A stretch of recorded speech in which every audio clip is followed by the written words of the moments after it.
Okay guys, welcome back to today's tutorial. So in today's video I'm going to show you how to change your current currency on your Bybit. So let's get started. You open your Bybit.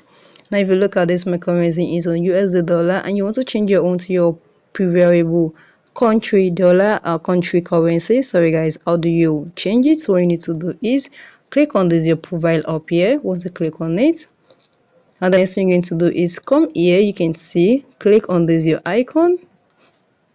Once you click on it, just scroll down. When you scroll down, you're going to see USD currency display here. Click on currency display.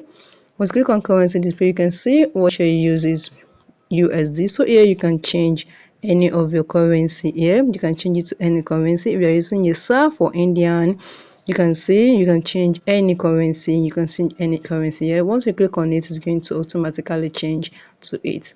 So guys, if this video helpful, smash the like button, drop a comment and subscribe. See you in our next video.